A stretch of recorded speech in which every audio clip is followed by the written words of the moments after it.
3 آدمی سفر کے لیے روانہ ہوئے، یہاں تک کہ ان کو رات پڑ گئی۔ تو ایک غار کے اندر وہ داخل ہوئے رات گزارنے کے لیے۔ آندھی چلی، بارش آئی تو اوپر سے ایک پتھر لڑکا اور وہ غار کے دروازے پہ آ کے گر گیا، اور اتنا بھاری اور بڑا پتھر تھا کہ اس نے غار کا دروازہ بند کر دیا۔ انہوں نے آپس میں بات کی اور کہا، تم اس غار میں پھنس گئے ہو، اب یہاں سے نکل نہیں سکتے مگر یہ کہ تمہارے وہ عمل جو محض اللہ کی رضا کے لیے تم نے کیے ہیں، ان اعمال کا وسیلہ دے کے اللہ سے دعا مانگو۔ ان میں سے ایک آدمی نے کہا، اللہ میرے ماں باپ بوڑھے تھے اور میں جب بھی بکریاں چرا کر کے آتا تو میں دودھ دو کر کے سب سے پہلے اپنی ماں کو اور اپنے باپ کو پیش کرتا۔ ایک دن میں سرسبز درختوں کی تلاش میں بکریاں لے کے کوئی چارہ کوئی درختوں کی تلاش میں دور نکل گیا۔ میں جب واپس پلٹا دونوں سو چکے تھے۔ میں نے یہ مناسب نہ سمجھا کہ میں ان کو جگاؤں، بیدار کروں کہ اٹھو دودھ پی لے، لیکن اب سارا دن وہ بھوک سے تھے تو اچانک آنکھ کھلے اور بھوک کی شدت سے تڑپے تو میں وہاں سے ہٹ بھی نہیں سکا۔ تو کہتا ہے کہ میں بچوں کو نظر انداز کیا اور ماں باپ کے جاگنے پہ دھیان رکھا اور یوں ساری رات بیت گئی۔ میرے ماں باپ فجر کے وقت جب اٹھے وہ دودھ ان کو پیش کیا۔ اب یہ عمل پیش کر کے کہتا ہے، اے اللہ اگر یہ تو جانتا ہے میرے دل کو تو اس پتھر کو ہٹا دے۔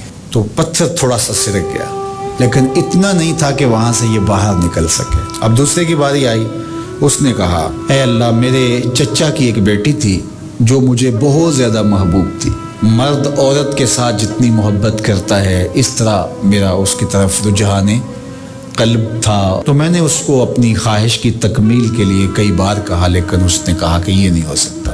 اور پھر ایک دن حالات نے اس کو مجبور کر دیا، فاقہ زدہ حالات ہو گئے، غربت آ گئی، تو اس نے مجھ سے اپنی حاجت طلب کی۔ تو میں نے اس کو 120 دینار دیے لیکن اس شرط پہ کہ تم اپنا جسم میرے سپرد کرو گی۔ اب مجبوری سے اس نے کہا ٹھیک ہے، لیکن میں نے دیکھا کہ اس کا وجود اللہ کے خوف سے کانپ رہا تھا اور مجھے کہنے لگی اتق اللہ، اللہ سے ڈر اور اس کی حدوں کو نہ توڑ۔ میری خواہشات تو پگلی تھیں، آرزویں تو بےتاب تھیں اور میں اس کی قیمت بھی ادا کر چکا تھا، لیکن اس کا یہ جملہ کہ اللہ سے ڈر، تو میں نے تیرے سے ڈر کے اس کو چھوڑ دیا، اور جو اس کو میں نے 120 دینار دیے تھے وہ بھی اس کے تو ہی جانتا ہے۔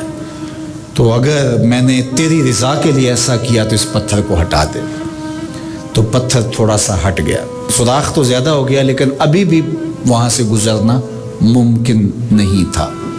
اب تیسرے نے کہا، اے اللہ میں مزدوروں سے کام لے رہا تھا اور ان کی مزدوری میں نے دے دی، ایک مزدور بتائے بغیر چلا گیا، تو میں نے کیا کیا کہ اس کے مزدوری کے پیسے کاروبار میں لگا دیے، کاروبار میں برکت ہوئی اور بہت زیادہ وہ کاروبار جو اس کی مزدوری سے شروع کیا گیا تھا پھیل گیا۔ تھوڑی سی مزدوری تھی لیکن کاروبار بہت پھیل گیا۔ اب میں اس کے اندر کچھ ایک آنا ٹگا نہیں لیا۔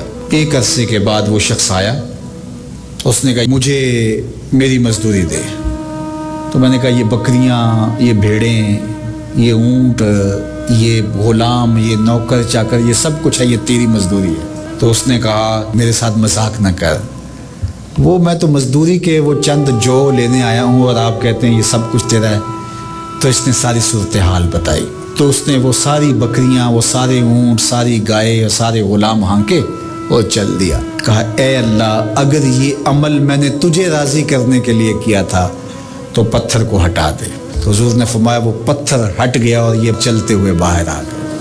جب اللہ کی رضا کے لیے کام کیے ہو تو مشکلوں سے نکلنے کے راستے ملتے۔ ایک روایت میں آتا ہے جو آسانی کے وقت اللہ کو فراموش نہیں کرتے، تو کسی مصیبت میں پھنسے تو چالاکیاں کرتے ہیں، کوئی چالاکی، کوئی مکر کہ اس سے نکلیں۔